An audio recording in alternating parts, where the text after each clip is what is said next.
നമസ്കാരം, ജന്മഭൂമിയിലേക്ക് സ്വാഗതം. ദുബായിൽ നിന്ന് സ്വർണം കടത്താൻ ശ്രമിക്കുന്നതിനിടെ കോൺഗ്രസ് നേതാവ് ശശി തരൂരിന്റെ പേഴ്സണൽ അസിസ്റ്റന്റിനെ അറസ്റ്റ് ചെയ്ത് കസ്റ്റംസ് ഉദ്യോഗസ്ഥർ. ഡൽഹി വിമാനത്താവളത്തിൽ നിന്നാണ് ശശി തരൂരിന്റെ PA ശിവകുമാർ അറസ്റ്റിലാകുന്നത്. ഇന്നലെയാണ് സംഭവം നടന്നത്. IGI എയർപോർട്ടിലെ ടെർമിനൽ 3-ൽ നിന്നാണ് ഇയാളെ പിടികൂടുന്നത്. ഇയാളുടെ കൂട്ടാളികളിൽ ഒരാളിൽ നിന്ന് സ്വർണം മേടിക്കുന്നതിനിടെയാണ് ശിവകുമാർ കസ്റ്റംസിന്റെ പിടിയിലാകുന്നത്. വിദേശത്ത് നിന്ന് തിരിച്ചെത്തിയ ആളിൽ നിന്നാണ് ശിവകുമാർ സ്വർണം കൈപ്പറ്റിയത്. 30 ലക്ഷം രൂപ വിലമതിക്കുന്ന സ്വർണമാണിതെന്ന് കസ്റ്റംസ് ഉദ്യോഗസ്ഥർ അറിയിച്ചു.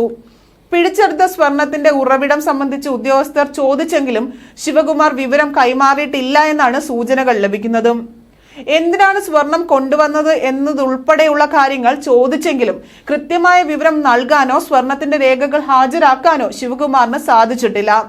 സംഭവത്തിൽ വിശദമായ അന്വേഷണം നടത്തുമെന്നും ഉദ്യോഗസ്ഥർ അറിയിച്ചിട്ടുണ്ട്.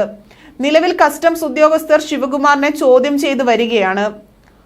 എന്തായാലും ഒരു അന്താരാഷ്ട്ര യാത്രക്കാരനിൽ നിന്നും സ്വർണം വാങ്ങാൻ എത്തിയതായിരുന്നു ശിവകുമാർ എന്നുള്ളത് ഏറ്റവും ഒടുവിലായി ലഭിക്കുന്ന റിപ്പോർട്ടുകളാണ്. കൂടുതൽ വിവരങ്ങൾ കസ്റ്റംസ് പുറത്തുവിട്ടിട്ടില്ല ഇതുവരെയും. ലോകമെമ്പാടുമുള്ള മലയാളികളുടെ അഭിമാനമായ വ്യക്തിയാണ് ഡോക്ടർ ശശി തരൂർ. അതേപോലെ തന്നെ തിരുവനന്തപുരം ജില്ലയിലെ കഴിഞ്ഞ 3 തവണയായി തുടർച്ചയായി MP ആയ വ്യക്തി കൂടിയാണ് ശശി തരൂർ.